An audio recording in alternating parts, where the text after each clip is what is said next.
You're listening to Ride Rehab on WDWNT.com. And now, here are your hosts, Tyler Mann and Thomas Kiernan. Welcome to Ride Rehab, the podcast of ridiculously reskinning rides, attractions, and areas of Walt Disney World. I'm Tyler Mann. And I'm Thomas Kiernan, and every episode we put ourselves in the shoes of Imagineers to see what we would do with infinite time and money. And also, how can we shove Marvel or Star Wars into anything? Now, a lot of people don't like what we're doing, so we're constantly on the run between recording spots. Yes, and this episode we're recording from Dr. Seeker's office inside of the Dino Institute. He's probably not around, you know, he's busy. What are you doing in my office? Oh my god. Wait, who are you? I'm Dr. Seeker, your friendly controller and a heck of a paleontologist, if I say so myself. Now, who are you? Just don't tell them who we are. We're Tyler and Thomas from the Paleology Makeover Squad. Yeah? Yeah, and we're here to modernize this office, and this building, and the whole time travel thing, and dinosaurs in general? Yeah, that sounds good. Modernize? I think this place looks pretty modern in this year of our Einstein 1998. Wait, what? You still think it's 1998? Oh, Well, due to some time fluctuations and traveling all around the ages, it's now for some reason always 1998 inside the Dino Institute. Oh, well, maybe you should pop outside into 2019 and see what's up. You know, to get an idea of how things are going. I hadn't thought of that. Okay, I will be right back. Don't go anywhere. Where's the key? We need to lock it before he gets back. What? You can't lock something from inside. Well, we don't need a key if you're inside the thing. You think he bought the whole makeover squad? Maybe. I mean, what did I say? Lology? Paleo lollipop. There is a carnival out there. He's back. When did that happen? There's a This is unimaginable. Okay. Maybe that carnival is not in the future, though. Maybe this is just some weird thing that everyone loves in 2019. Off to 2030 in my portable Time Rover golf cart to see what the future holds. Oh my god. Oh, he just went into like a golf cart. Wow, listen to those incredible time traveling sounds. Definitely legally distinct from anything the BBC or the actual ride house? Yeah, or certain other companies, or a DeLorean. How long Anyways. How long is he going to be in? I don't know. Well, how does time travel work? Like, Usually started in? well, don't you Great have to- Scott! It's unimaginable. It's all still there. Fellas, we must do something. It must be changed before it crumbles. It's in a disarray now. It's better for it to end in its prime in 1998 than what it becomes. Exactly. Like Gravity Falls. It's better to end it after 2 seasons. What's Gravity Falls? Oh, sorry. That's like a never... anyways, I guess he's right. Yeah, let's... Would you mind joining us while we try and figure out what we can do to fix the area of Dinosaur or Dinoland USA? Well, I was going to travel the Ice Age, but... Oh, those are terrible movies. Oh, he doesn't know about that yet. It's 1998. Sure, I guess I will join you. Why not? I have nothing better to do, and my boss is out. All right, well, let's just start with a little bit of backstory for those listening to our podcast who doesn't know about Dinoland USA. So for those of you who don't know, Dinoland USA originally started as a small highway town where an amateur fossil hunter found some dinosaur bones in 1947. After contacting some scientist friends, they gathered their money together to purchase the site. Since then, scientists, volunteers, and grad students have been living there trying to find answers about dinosaurs, and that's how the Dino Institute was founded, and it opened the site as a fossil discovery park. An old fishing lodge of the property became Restaurantosaurus. Meanwhile, the Dino Institute and their partners at a research facility called Chronotech discovered how to warp vehicles through time and thus started doing time tours.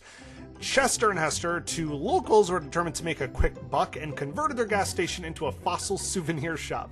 Not to be outdone by the Dino Institute, they turned their parking lot into a small amusement park called Chester and Hester's DinoRama, which featured their own version of Dinosaur called Primeval Whirl. They also added Triceratops Spin and the Midway games. So, we're going to begin with Dinosaur. I mean, we do have this lovely thing. It's called a maintenance report, and I think it's fair to say that Dinosaur is not up to the same par as when the attraction first opened. Because a lot of the cool effects are off, like the time travel, like tunnel. It's supposed to have like sparks flying. There's supposed to be this cool little like green smoke portal that you go through. And I just went, and I gotta say, the dinosaurs, I don't know how to say they were turned off. Like, it's someone flicked an off switch on the Carnotaur, because he was off, like, the first 2 times you see him. Well, this is a good point that you were making, and I don't think people understand this about the Dino Institute. We are fully aware there is a theme park ride inside of our institute. We wouldn't necessarily put people in actual danger for time travel purposes, and if you've ever been there, you've seen that there are other people riding around. We record that little bit and all of that pre-show just so there's people that will come into the institute and hopefully give us money, because Disney gives us none. So I fully understand this ride and sort of how it's done and how it's made, and it tends to have a lot of operating parts, and because of that, some of those parts do not necessarily always work. And weirdly enough, half of it's already in the dark, so I'm not sure why we can't get the other stuff to work. It might be, though, because of we are a non-profit, the Dino Institute. Oh, right, of course. For those who don't know, the ride vehicle is called an EMV, or an enhanced motion vehicle. It's basically almost like the test track vehicles, but there's a motion base on top, like a motion simulator, which allows it to move and everything. I mean, that's still like a solid... the Time Rover itself, I think, is a great vehicle design. Like the idea of like going back in time and you're in like this big Jeep sort of thing. I always found that fun. It's like... All right, I will say that I think the Jeep is a bit... I guess you have to have some kind of vehicle, but the Jeep is like... I feel like it's almost... They went to whatever company and were like, we need to build this ride, and we're going to build it ourselves, but we need a vehicle. Give us one of your Jeeps from, like, an old King Kong ride that never got made or something. And then they painted it to be the Time Rovers. Are you comparing it to, like, the Jurassic Park movie? Because they're in, like, those little Jeep Maybe that's what I'm thinking of. But they look like generic Jeeps that with some time technology on them. I think it's also good to point out that the Dino Institute, we reached out to Dr. Jones and his institute, his university, and I see. Used his plans. It's basically the same ride that they also have at Marshall University. I read it online that they use the term bolt for bolt. It's the same ride. Ah. Yes, because people there's were a few like changes. Yes, but almost bolt to bolt. I believe there is a dip that is not necessarily in the other ride. It's very, very small sort of differences. But yeah, I mean, so basically what you have here is a layover on top of another ride, sort of. It's not even how to put this. It's not even a different show with the same mechanics. It's the same show with different settings. Yeah, and it's they have that main room in Dr. Jones's, which is sort of I think they called it like the chaos room, because you got the bridge, you got the lava flowing up and everything, you've got this Eye of Mara shooting lasers and everything. You have that big room where you can see multiple vehicles all the time in. But in Dinosaur, like, it's all these mini enclosed sets almost. Yes. And you could certainly see that in some sequences, like where the room in Jones where you normally do like the snake room, where it does just a quick like hairpin turn all the way around, or even like the bridge, you could tell when you are in those sequences in Dinosaur. But it's weird that it's so dark in there. I would love it to be a little bit bright. Not even brighter, just I want to see more vibrant sets, like akin to this Pandora River journey that you might have heard of when you stepped outside for a brief moment. I'm sure people were talking about Pandora. Well, our sister, ACE is one of our sister companies. Oh, I did not know the Dino Institute and ACE were studying the same sort of things. We have similar benefactors. Yeah, those are the two. Whoever these benefactors are, their interests are dinosaurs and banshees. Oh, right. Those are the two big things they want to invest in, because banshees are definitely very different from dinosaurs and don't have that same niche appeal. But anyways, yeah. What I would say though is that that ride is very specific depending, and your experience of it is very specific depending on when you go. Because your light sensitivity for your eyes differs. If you go at night, it's a lot brighter. If you go during the day, it feels a lot darker. Sometimes I have, because of course I would be remiss not to ride a ride that I helped create. Of course. And I do enjoy looking at myself in that pre-show. So the key here is sometimes in that pre-show I close my eyes because, of course, I was already there. I don't need to see it again. And if you close your eyes and let your eyes adjust to the darkness during the pre-show, you generally have a brighter experience during the show, or the ride, I should say. It is very dependent on that. And of course, the more light you let in, the more you realize that the first Carnotaurus is not necessarily anything besides a neck in a box. Yeah. That one it's very obvious. I don't know how much bushes cost, but apparently to put in front. You know, Walt used to say all the time, we all remember this, Walt used to say things like, what's the point of having good lighting when the guests can just close their eyes in the pre-show? Yes. Oh, yes, that famous Walt quote. Yeah. Yeah. I want to talk now about, like, the whole 90s science aesthetic. We've talked about this when we talked about Journey into Imagination, which is that when you theme something to be like 90s science, which at the time is like another institute that I have connections with. Yeah, of course, the Imagination Institute. Well, we all have a society, the Society of Institutes. Oh, I see. The Society of Directors of the Institutes. Society of Institutes. It screams 90s. You know, I don't know. Maybe it's the beige and off-white coloring in the... And Bill Nye the Science Guy? My friend Bill Nye is in the pre-show, yes. Yes. And it feels very much like his other show, Ellen, in that sense, Ellen's Energy Adventure. Yeah. Yes. It's just the theming and the weird, like, kind of synth piano music that you hear at some points in the queue, and that one brief moment at the end of the ride when there's, like... Because the ride has no music. There's just, like, a music sting right at the end to make you clap. Do you know what I will say, though? Even though it has that 90s technology feel, I feel like that's just more because that's when it was built, as opposed to Journey into Imagination, where it's almost distracting. Well, let me ask you a question. Yes. When you think of time travel, do you think about, like, the grill in an oven on the wall? Because that's what basically the time travel tunnel is. It does look elemental like coils. Yeah, it looks like when our time travel tunnel works. Yeah, I mean it works, but yeah, sometimes but it looks like a toaster. Yes, yeah, it looks like when you look down inside of a toaster. It's fairly rare to. The other day I was going on the ride with my wife, Mrs. Seeker, and all right. We actually high-fived each other because we went through the time tunnel and every effect worked at the right time. The doors opened and the coils lit up and the spinny time vortex was there and the mist and everything. That has happened maybe twice since I have experienced the park. Okay. So the time tunnel has always been a really rough. But you make a good point about the aesthetics. As we've mentioned earlier, we are permanently in 1998 because of a wormhole time vortex, and it's very clear. We got some money from Ray Kroc. He was one of our benefactors, and helped in 1998 sort of make things look good. But if you've ever been to our, I don't want to call it a teacher's lounge, but sort of our work lounge.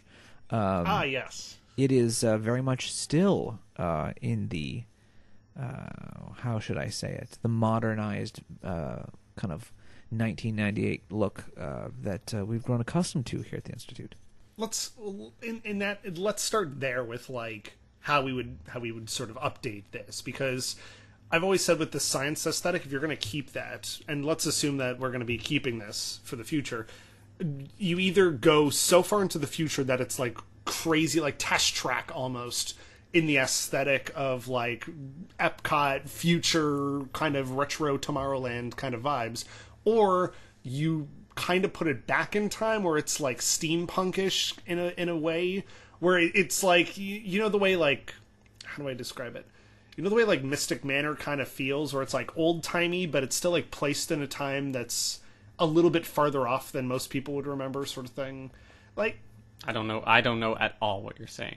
I'm saying like 1800s, like Victorian era of mechanics, like almost like Jules Verne kind of time travel. If we're going like that's the two directions that I think would work best in. Like if you go back in time, then Dr. Seeker is like, and sorry, our good friend who's recording with us, Mr. Yes. Seeker, or sorry, Mr. Seeker was your father, I guess. Dr. Seeker. Yes, like, you can call me Dr. Seeker. Okay. Making you have this like monocle top hat kind of like old timey Dreamfinder vibe, going back in time to like that Victorian era would be cool. It would certainly give it a weird vibe, right, and the vehicles would be like The time machine. I want to get in a time machine Like that feels H.G. like Wells, it's the like time machine? yeah, like bronze and copper tubing and stuff like that. You have to kind of wheel the vibes. pedals to make it go. I think probably the issue though is now that I've experienced 2019 and the rest of the area around me, you can't put our time machines, our wormholes can't suck up that whole area and make it all 1900. So Yes. that makes things a little difficult. As much as I would like that, our technology is not allowed at this point to do that, or we'll end up really breaking time continuum.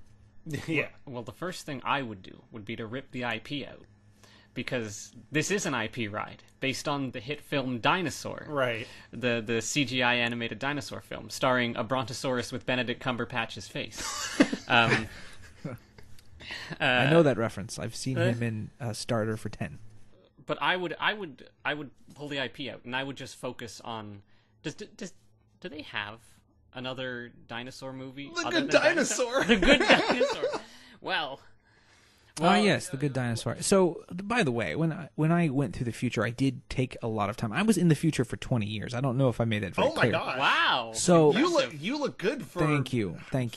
It's the Seeker genes. But why I stayed is because I wanted to catch up on all of this stuff. That way I would have the ability to understand what has happened Of course. since my You need beautiful context. 1998.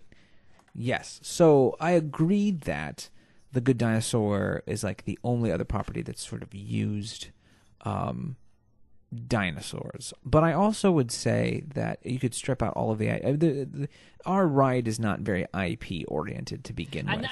that's the other thing. You can pull the IP out without doing any damage to the ride. That's because I feel like the IP got shoved in. I don't Yes. feel like, we had. That was more of a say from Mr. Eisner, who was another benefactor.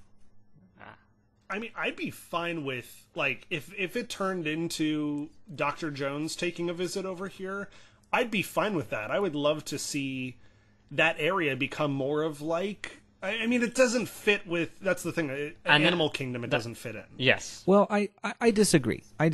After kind of thinking through this and, sitting in my my house with my second wife and my 3 children. Remember, I lived for 20 years. I had plenty of time. Oh, you to had think a this whole through. other family? Yes, I also have a wife in 1750, but never mind. The thing that's interesting is if you took our area and you made it South America, and you had South American animals, and you had a little station. You strip out, of course, all the other stuff. You could, and this has been kind of rumored online, of course. You could throw in, say, that kind of crappy Indiana Jones roller coaster from Europe. Oh yeah, If you wanted to, knockoff. and you could just retheme all of that, and then take the exterior of our beloved institute and make it look like a temple, and then put the ride in there and not have any issues. The ride itself, as much as we love to talk about education, and my friend Bill shows up in that pre-show. Our education is so far back; it's in the pre-show. It's barely an educational experience anyway.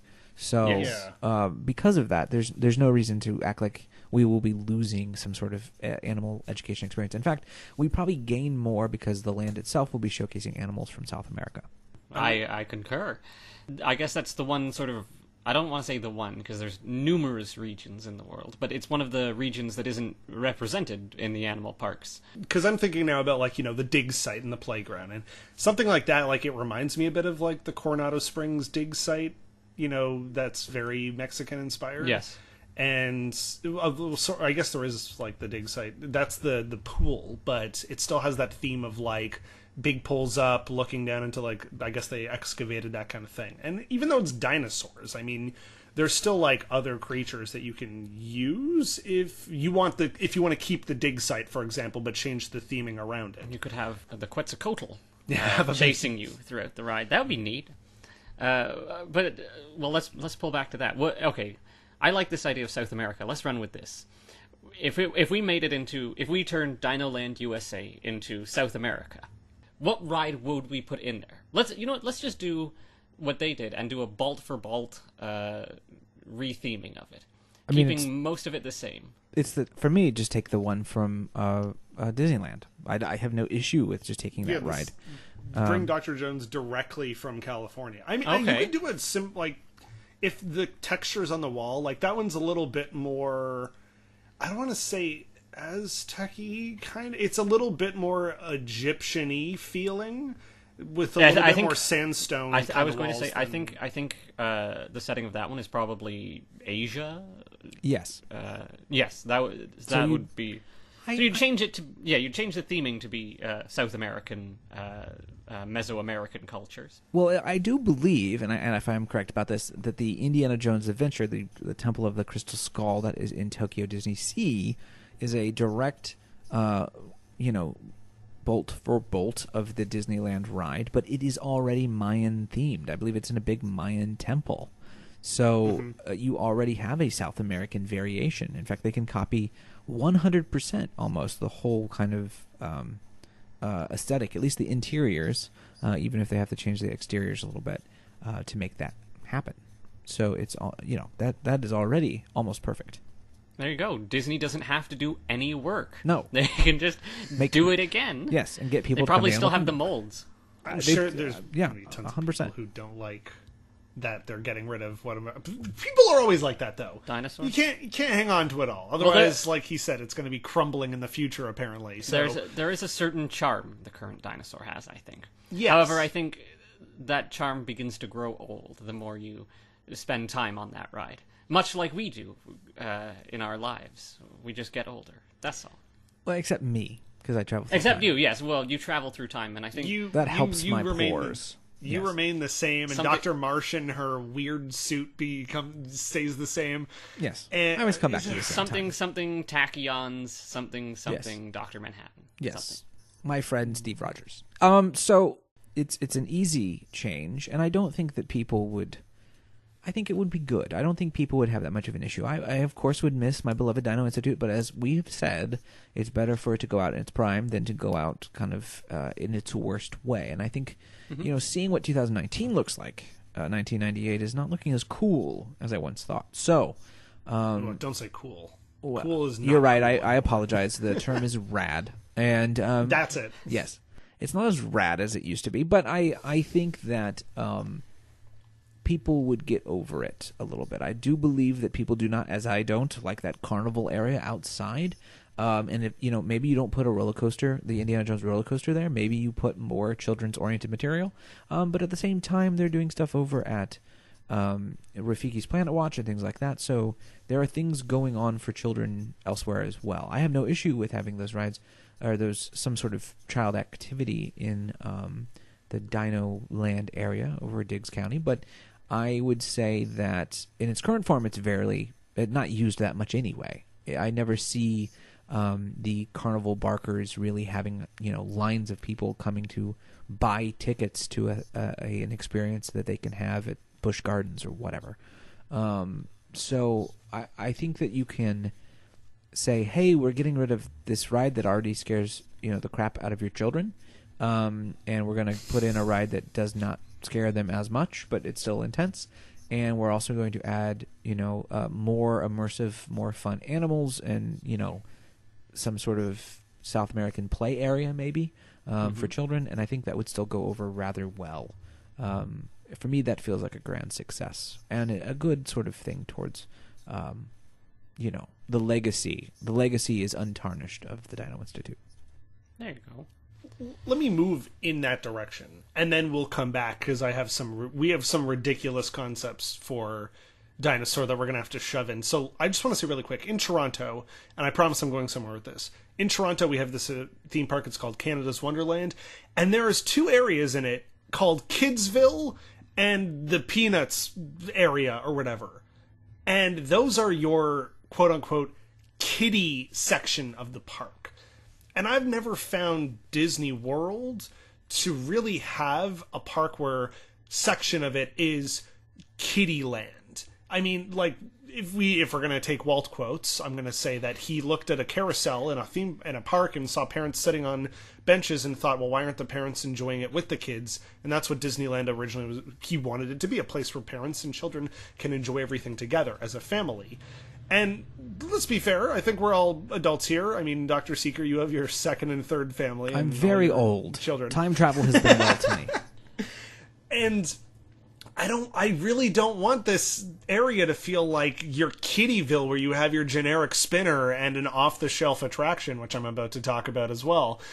It feels like it's the kiddie section, like I guess a little bit like Storybook Circus in Magic Kingdom. Remember we went on that? Very much so. Oh, yes. There's almost that area where it's like, 2 or 3 small attractions. I mean, everything else in Magic Kingdom a kid could go on. Not necessarily like a very small toddler. I mean, correct. Don't bring them to a theme park. They're going to be horrified of everything in general. But I just don't want that whole Chester and Hester's area to feel like your Kiddyville, because that's what it feels like right now. I wouldn't say a Kiddyville. It feels like we've dropped the facade of being a magical place on Earth where you can go enjoy yourself, and it feels like you're at a county fair where they're trying to hawk as much money as they can out of you. Which is the theme. And we've been there in the day, and we've said, wow, this is actually kind of crummy. But then we went at night. It looks nice. nice. The first time, and I went, okay, I get it now. Because at nighttime, all the lights are lit up, and you hear sort of that carnival sound, and I guess at nighttime, I had a better vision of like a carnival. So here's what I would say to do to that area if we're going to keep it the way it is. I'd enclose that bad boy in a place where it's infinitely night, like the Mexico Pavilion. We have a little sort of, that like Roger Rabbit tunnel that you go through to get to Toontown? Have something like that to walk into that area so that your eyes adjust from like if it's already daytime outside to nighttime. Then you have that ongoing carnival area. You have some like backdrops on the walls or like some big painted, what's it called? It's like murals that depict like where this is, because it's supposed to be just like any land USA. But if you could sort of place it in a weird place, like if I guess dinosaurs still exist in this area. If you said if you're going to keep it the same, so yeah, yes. If you're going to keep it the same. Well, let me stand up for a moment for my good friend. Of course, the Dino Institute is still partnered with Disney, and my good friend Joe Rohde, who did spend the time to make it the most artificial, like real feel possible. Like yes. the pavement underneath your feet looks and is mapped like an old parking lot, and that's not even actual concrete, or it's not like what we use for parking lots. It's a different material, so it wears better. And people have pointed out, they're like, well, they just dropped this area on top, and it's like, no, there was a swamp here before. It was Florida. It's just good theming. I enjoy having lunch over at Restaurantosaurus. It's beautiful in there. There's a lot of great theming in Diggs County. I have no issue with the theming of Diggs County necessarily, beyond Hester's and Chester's.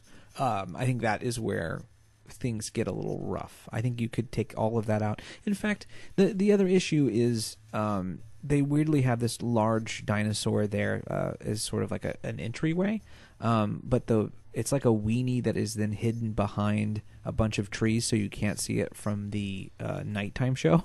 And then when everyone gets out of the nighttime show, that area cannot handle that traffic very well, and it gets clogged very quickly. So taking that out and taking all of that out, and whatever you do with it, you don't have to do it South America, whatever you do with it, you could direct traffic flow a ton better than what it currently is. And I want to talk about just Primeval Whirl for a minute, if we may. I needed to understand this ride because it feels like a carnival attraction. And here's the thing, It is, because that's actually, I would say that's debatable. I looked this up. So I've done a little bit of sort of shadowing at a theme park company. They're called Forek. They're in Toronto, and they basically like built like Universal Studios. And by worked with, you mean you broke into their offices, rummaged through their documents, and then stole some for this podcast. Exactly, yes. I did not email them, and they knew my dad, and I got to spend a bit of time there legally. I absolutely broke it. They have like a catalog of rides that you could just pick from that are already pre-designed. And that's what this is. If you go to the website for Reversion Industries, which is the manufacturer of this ride, you could see the blueprints. They have like 7 rides, and this is just one of them. So you could just like pick this, and here's the awful thing. It states on their website that it takes 12 hours to set up this ride. It takes 5 trailers and 12 hours. And think of how long they're taking to make these rides at Star Wars Land. They're taking like months and months. I don't like the concept of going on a ride that's been built in 12 hours. But this one has not been. I think there's a permanency to how the structure is created. This is not the same thing. I mean, you have to give them credit. The track may be template, but the construction, they would never put in a ride that can easily be picked up and taken away in 6 hours or less. Like, that's just not... It certainly isn't what that ride is. Yes. It's very much in the ground. Unlike a certain Yeti we know, where it's like a permanent thing that can't be removed easily, like most people, as Tom drinks from this mug that we took from your office that has a Yeti on it. Yeah, my favorite mug. I've been looking for that. It is a really good mug, and there's like a footprint at the bottom. It's kind of cool. But I found out that like this manufacturer, they went bankrupt in 2008, and I went, oh no, because like I'm thinking, unlike the shelf life of a monorail, where it's like, okay, well, these companies don't exist, we have to steal parts from other monorails to fix the ones we have. Like, how do you get parts? But there is a company that continues to manufacture this template. I just don't like the fact that they sort of used an off-the-shelf thing and then just added some very, I'd say, light theming on top of it that sometimes doesn't even spin the way it should. That's a whole maintenance issue thing, but it does... It's budget constraints. It was 100% budget constraints for an area that needed more, and it was a quick solution that, as you know, and because I've spent so much time reading up on theme park design in my 20 years before I came back, because I wanted to fix this with you guys. You know that a lot of times a temporary solution becomes permanent because of laziness or a lack of... it's always about the new thing and putting something else new. And so things like this are enjoyed by people, and Joe Schmo is completely fine going on Primeval World, doesn't have a problem with it, so why change it? It's not busted, it's not something that is falling apart, and we need to do something different. Why change it? It's always a money-driven thing. We know that. Like, yeah. This is where if we have infinite money, that... Yes. And so because of that, I think that's the main issue here, right, is that we find ourselves stuck with a carnival. It's like a Twilight Zone episode. It's a carnival that never ends, and the longer you're there, the more you realize you wish it was gone. Yes. But you can't, because it's always there. That sums it up for me almost completely effectively. I don't like it at all. I understand why it's there, but for me, it's just, I don't know. I don't like it. I don't like the carnival theme. I don't like the.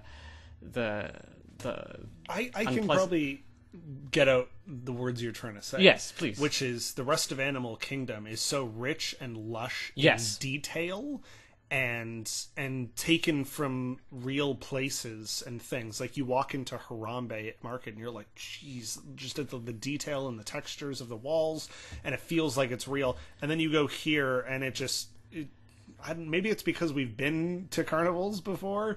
You see this one and you're like, okay, it's just more of the same. It's like when you watch a movie with a superhero and it's just in a city and you're like, I live in a city. I don't care.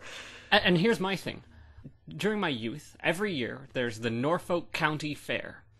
And it is of the same quality as Dinoland USA. And while I'm sure it's very well themed to a parking lot in the US somewhere, it's still at the same level as a podunk carnival that you could find anywhere across the North America. Anyways, the point is, I am not going to Disney World and paying exorbitant amounts of money to go to a county fair. It needs to be more. I feel like I'm a judge on Drag Race. We need to see more. I want to see the passion behind these things. And with a cheap carnival, I shouldn't say a cheap carnival, because I don't know how expensive it was, and I don't know how much effort it was, but it feels like a cheap carnival, and it just comes across as... A cheap carnival. A cheap carnival, yes. I don't want to say it comes off as patronizing, but kind of. The whole point is Disney knew that that's kind of what his park was, but at the same time, he knew how to hide that from the public, and he knew how to entertain people, to distract them from the fact that it is effectively a giant... He also it's a theme cared. park. He cared. That was the other thing. And you just don't... I just don't get that with Dinoland USA. I do believe the problem here is was sort of been mentioned, is you have two separate lands well, three, Pandora, Asia, and Africa, where it is about going where you cannot normally, or where you're currently at, right? So you're going elsewhere. And one could say my Dino Institute is the same way. You're going into the past, of course. You know, that's the whole kind of gambit of the ride.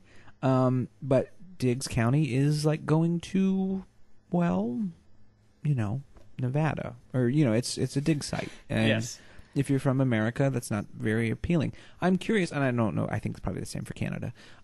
But I do wonder the perspective of someone who comes from a foreign country or from Europe, if they're like, wow, like, because it has this, Diggs County has this 1950s sort of feel, that kind of Americana vibe, and I wonder if that's something people actually enjoy because they don't know it, they don't experience it on a day-to-day. So maybe we are not the ones to make that assessment, but I agree that the majority of people are from here, so in that sense we want to go elsewhere. And so that's why somewhere like South America would be a much better call. I do believe what I'm saying is not necessarily the carnival. I'm suggesting the radio DJ playing now it used to be the hits of the dig related stuff, and now it's normal sort of DuckTales theme and some other things. Let's talk about that. Okay. Because now it's become Donald's Dinoland Bash, playing modern music, and we came out and it was playing like Roar by Katy Perry, I have no which recollection of this. arguably is like an okay song for a land about dinosaurs, but this is where my ridiculous sort of ideas come in, because if you're going to put Donald and Launchpad in, I would suggest making this Duckburg, because if you were to layer in the carnival vibe, but just don't place it in USA, make it this fictional universe, and then you switch Dinosaur to be a DuckTales ride. And hold your arguments for a moment while I explain that there was a VR video up on YouTube a while back where the DuckTales characters get into a Jeep, and you're sort of like, you're on the front part of the Jeep and you can look around with your YouTube goggles or whatever the heck that you use it with. And they're going on a driving adventure to try and get away from whatever bad guy because they stole some jewel from a thing. And I went, okay, this needs to be a ride. Is you're in a Jeep, or someone like Launchpad is radio controlling your Jeep, and he's going to take you into an adventure. If Mickey and Minnie's is going to have this 2D world become 3D, or sort of 2.5D as they're saying, and they're going to have these cartoon characters come to life, I think it would be wicked to be in a Jeep and driving up, and they're like, we're going to try and find the treasure. I can't do a Scottish accent or a David Tennant Doctor Who voice, but if he's like, we're going to look for the treasure of the dinosaur, and they'd be like, oh, Uncle Donald, this is boring. And then a big old dinosaur skeleton comes to life and starts chasing them and us. They could do the is it Shanghai Disney or Hong Kong Disney that has the Captain Jack who turns from a skeleton into a man? Shanghai. They could do that, but with a dinosaur. Oh, that would be so cool. That's very cool. A very big, Pepper's Ghost effect where a skeleton just turns normal as you turn the corner. Oh, that would be great. so cool. Well, at the same time, I suppose either you can have Jiro Gearloose, right? Jiro Gearloose? Yes, that's it. So he is, of course, a scientist, and there are many different scientists in that Duckburgiverse that you can have create time travel. That's very possible. Or you could just have them go to a dinosaur land, because that is also something that happens on DuckTales. Either or. You can make either of those situations work out rather well. Or have it be South America. Yes. I like the idea of the South American sort of Mayan Mexico. Yeah, dinosaurs in South America. Yeah. And it would probably. Weren't we all dinosaurs at one Well, point? then there's no Duckburg. You're the doctor, you tell us. Yes, that's the thing. It can't be South America and Duckburg. I like South America because I think it's more consistent with the other lands. Okay. Yeah. And One can make a point, though, that Pandora now opens the door for creative environments, and Duckburg is a creative environment. And not the first time Duckburg has been in a Disney park. Magic Kingdom had it as part of Mickey's Birthday Land for yes. several years. A thing that became permanent that we were talking about as well. Yes. Mm-hmm. The DuckTales theme, the extended karaoke version where there's no lyrics, I put that over Dinosaur. It's all right.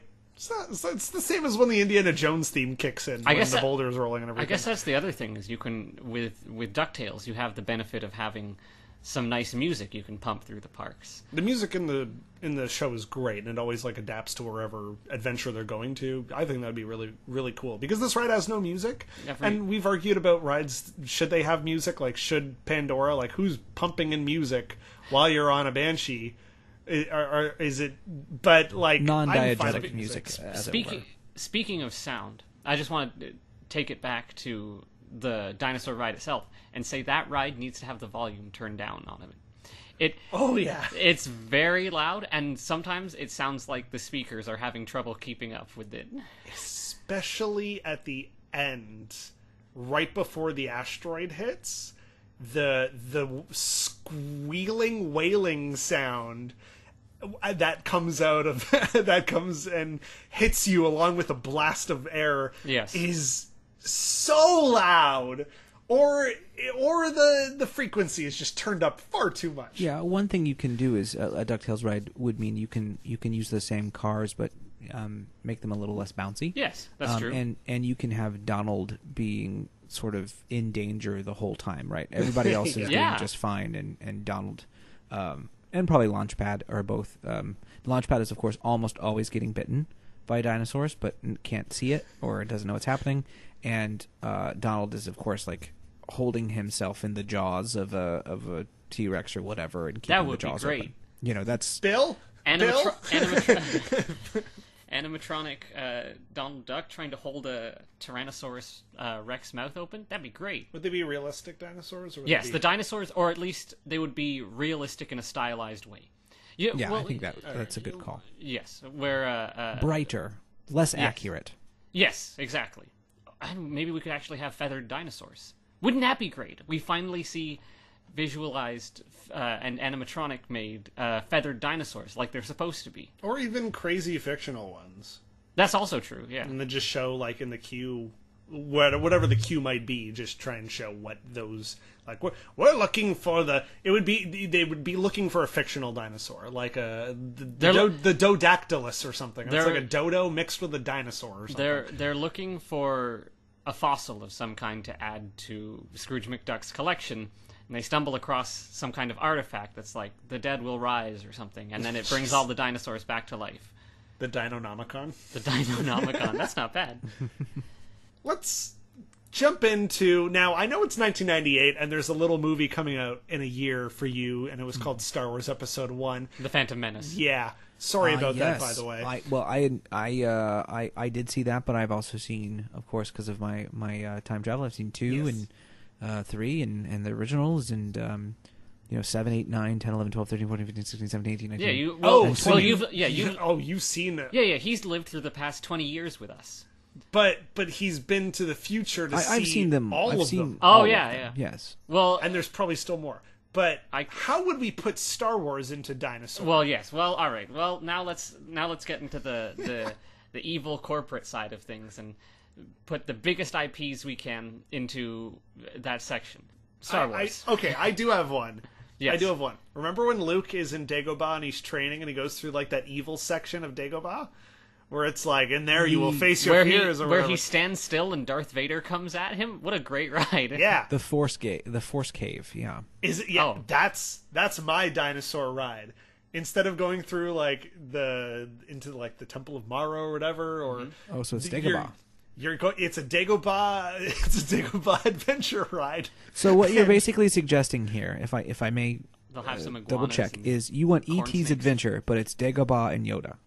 Yes, but I want it to be the evil dark cave. I want you to be going through the scary parts of Star Wars. And you can have Darth Vader there. You can have Darth Vader, you can have Kylo Ren, you can have a Wampa, you can have whatever kind of scary animal you want. I don't think you can have a Wampa. What's a Wampa again? Oh, the Wampas are the creatures on Hoth. The Oh, abominable sure. No, what snowmen did I on mean? Hoth. The Rancor. You're gonna have every A Rancor? scary giant Okay. monster rolled into one because it's like your force training, and it's gonna be like, A Rancor would be awesome. Yes, a Rancor animatronic would be cool as hell. oh, how about like a Jabba's palace ride? He just tries to I kill mean- you with a bunch of traps. That or would something. mean that would have to be Tatooine, and that doesn't make any sense to me. That doesn't make sense. I mean, a Dagobah swamp. mean, we don't have a swampy Desert. area. We also don't have a desert area, really. We have Africa, but Africa's not a desert. Deserts are still an ecosystem with their own unique creatures in it. I guess, though, if it's Tatooine, you can't have, like... This is the sandfish, or what are they called? They're lizards, and they call them the sandfish or something. 'cause Well, they- the hard they part dive of all of this is you can't double dip in IP and Animal Kingdom and That's it true, I works, suppose. right?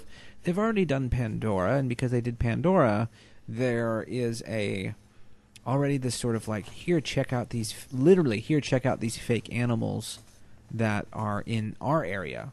That's true. You know, Yeah. And so the hard part is you can't really do that twice and get away with it because it's already a zoo on Pandora.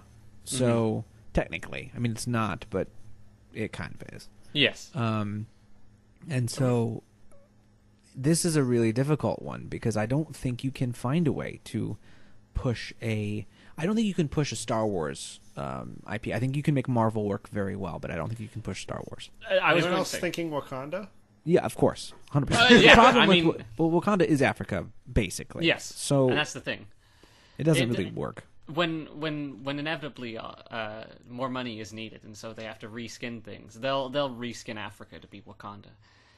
They'll have this great like forced perspective building, and they'll be like, "That's where the Black Panther lives," or whatever. But anyways, that's, You know how they are. Everyone's like, "Hey, that's where that secret place is." Come Yes, on. I guess it's exactly. no longer secret. So Speaking of technically. Marvel, I assume since 1998 you've had time to watch the 53 movies that have been Marvel that have come out in that time. Yes. Right? Of course. yeah, I've seen the like- Scarlet Witch movie. I've seen Oh, the that's right, 'cause rebooted he's seen- Vision. I've seen Doctor Strange 8, and And they made a new Blade, right? I understand. Because Blade New came out in Blade, 1998. still with Wesley Snipes. Oh, that's good. Yes, the man to has have him back. taxes. I was gonna say there is a dinosaur island in the Marvel universe. What? The X-Men go there.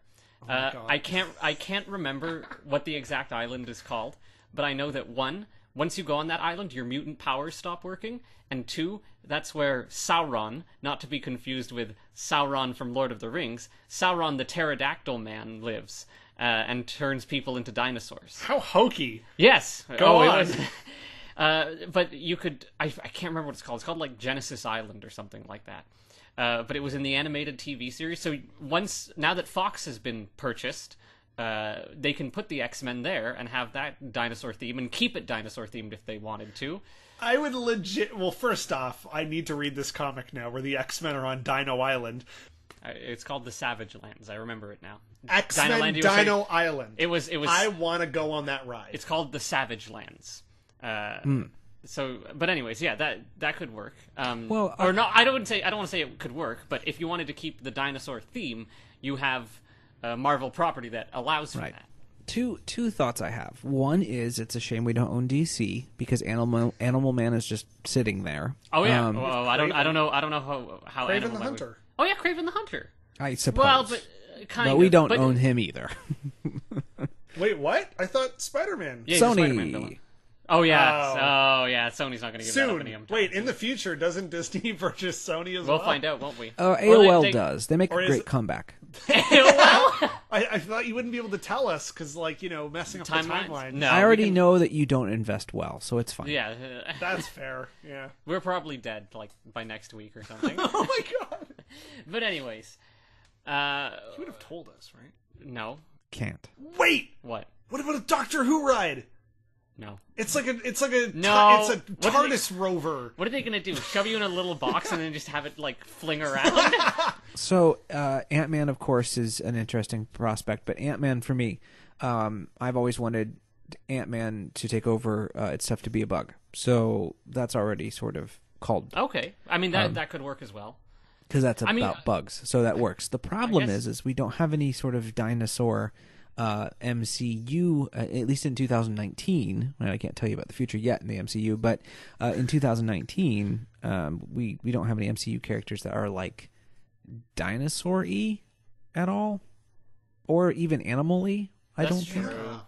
It's very difficult. I'm not a huge Marvel person, but off the top of my head, I can't even think of anything. Well, I'm sure if we went to a comic store and asked them, what are your Marvel dinosaur comics? But no one's going to do a ride about an obscure character without several movies and a guaranteed success rate. I mean, I don't even think people would do a Doctor Strange ride yet, and as though I think that would be fun and visually interesting. Oh, that'd be awesome. Yes. There's not enough synergy, though. love, for that character. You can do an Iron Man. We've done an Iron Man experience. There's been Spider-Man rides. There's big characters that can get away with it, but that's the problem. Is you really only have 5 or so characters that could get away with such things. Yes. Or teams of characters, I should say, because Guardians is, of course, more than 5 people.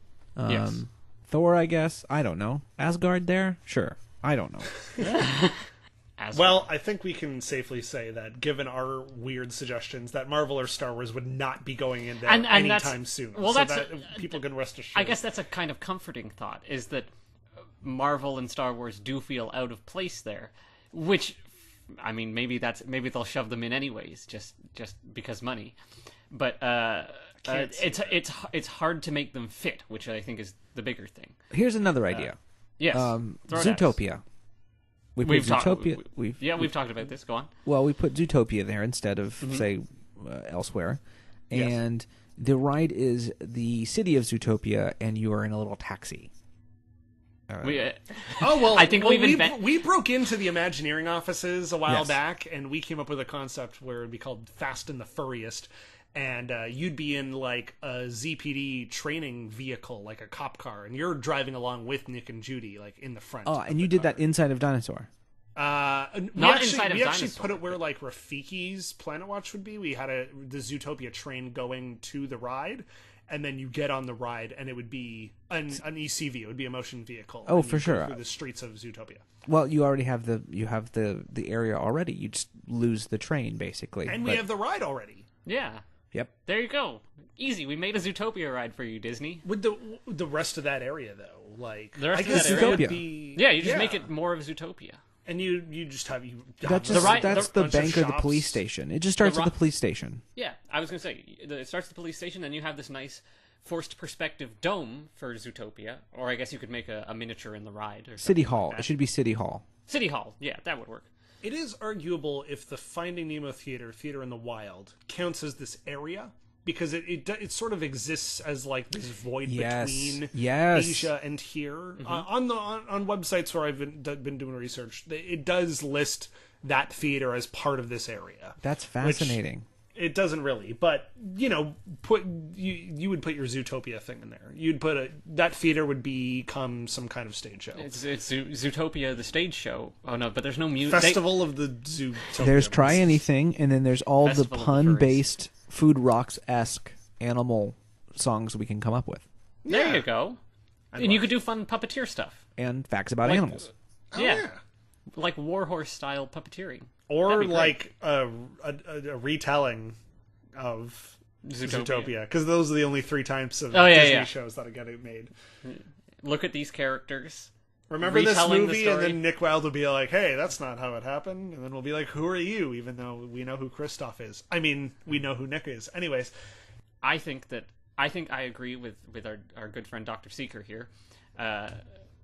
that a South America pavilion, not pavilion, I'm thinking of Epcot, South America theming would be everything we need. It would have we just transfer the Indiana Jones ride over. We'd have a continuation of the thematic ambiance of the rest of the park, and we'd continue that learning where we'd learn more about the animals of South America and Mesoamerican culture. I'm still holding out for a DuckTales adventure ride. I think the cartoons in the parks could be a big thing, especially with Mickey and Minnie's Runaway Railway. Like, that's going to pave the way for bringing these 2D characters into the 3D space, or into like a physical space like Mickey and Minnie. And I personally would love to. I love adventure things, and this ride is a big adventure. Indiana Jones is an adventure. I would love to just see this still be the adventure area. I mean, the whole park is like adventure. Yeah. But this is more so like, dinosaurs, time travel. It's crazy and wacky. Well, I agree with Thomas on the idea about Indiana Jones in South America. I also think that you can take the current Finding Nemo show building and make that the actual Indiana Jones stunt show and take that out of Hollywood Studios. It'd be a different show, of course, more temple-oriented or something, or more maybe even animals. You add animals to it, right? Indy doesn't like snakes, so you have snakes in the show and different things. Animals doing stunts.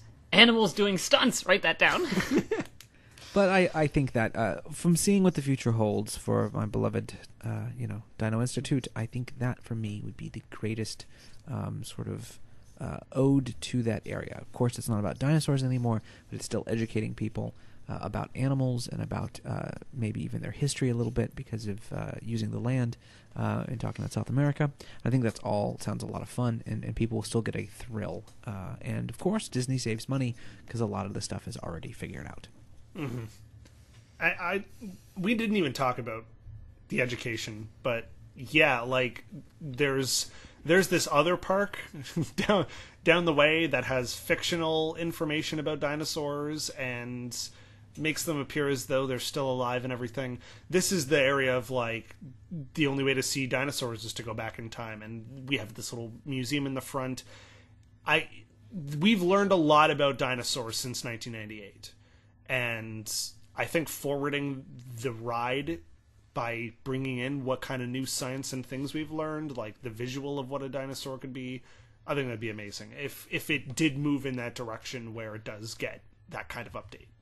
Yeah, possibly. I don't think dinosaurs actually really matter to Animal Kingdom. I don't think they I think they filled a niche, in that was the niche that was not filled by having the mystical dragon ride and the mythical beast doing that sort of stuff. It was like, well, we can't have that, but at least there's something here that's we don't have anymore. And now I sort of feel like now that we have mythical beasts, we can concentrate on hopefully animals that are alive, and in that sense, maybe even be more of a not a zoo than we are currently. Well, you know what? I think that this has been like a really successful rehab. Rehab? Wait a minute. Rehab? Shoot. You are those guys that in the future Disney takes care of. Never mind. Wait. Oh, we get taken care of. Yeah, we get put in the Cinderella Castle suite. Wow, that sounds nice. That sounds wonderful. And definitely not suspicious. And I'm definitely not going to reinforce my bunker tonight. Unless he's talking like snipers. I wouldn't worry about it. You have 5 to 6 years. Oh, we have 5 to 6 years to prepare. Okay. Yes. Good. That's good to know. Well, that's it for this episode of Ride Rehab. For more on this show, head to riderehab.com. You can listen to more of this podcast anywhere the podcast can be heard. And be sure to follow us at Ride Rehab on all social media. We also relish your feedback on what you thought of this episode and what would you do to rehab Dinosaur or Dinoland USA. Yes, and I've been in the future, and I've been to the Podcasting Hall of Fame, and right there, smack dab in the middle of the Disney Podcasting Hall, is a wonderful program called Dream Finders, which you should also check out, which is on wdwnt.com, but can be found on Apple Podcasts and Spotify. And, of course, if you're in 2060 when you finally listen to this, when I listen to all the past episodes, you can download it to your brainstem. Oh, that's cool. Are we in this Hall of Fame? No. We're in the basement. There's a picture in the bathroom. Oh, Nice. Nice. People have to look at us then. I feel like I didn't say where the picture was in the bathroom. yeah, I was. Yeah. Oh, I see. Are we like the urinal cakes? Some things in time travel you just can't know. Oh, okay. Well, if we're all wrapped up here, I see no reason that I shouldn't take you guys on a little time-hopping journey. Any destinations you'd like to go? Where can we go? Well, we could go back to 1955, Anaheim. Oh, you mean like before the parks? Well, let me put it like this, gentlemen. You don't have to rehab it if you're the first to make it. Ooh. Oh, this is too much power. Should we not do this? No, wait, what do they say at Second City? Yes, and let's do it! Let's go! Okay, we'll see you next time when we'll be back in time at 1955, and I hope you leave us a way that we can get back. We're gonna have to find like a wax cylinder or something. That's what they used back then, right? Wax cylinders? Alright, well, this has been Ride Rehab. I'm Thomas Kiernan. I'm Tyler Mann. And I'm Dr. Seeker. And thank you so much for listening, and we'll see you in the past!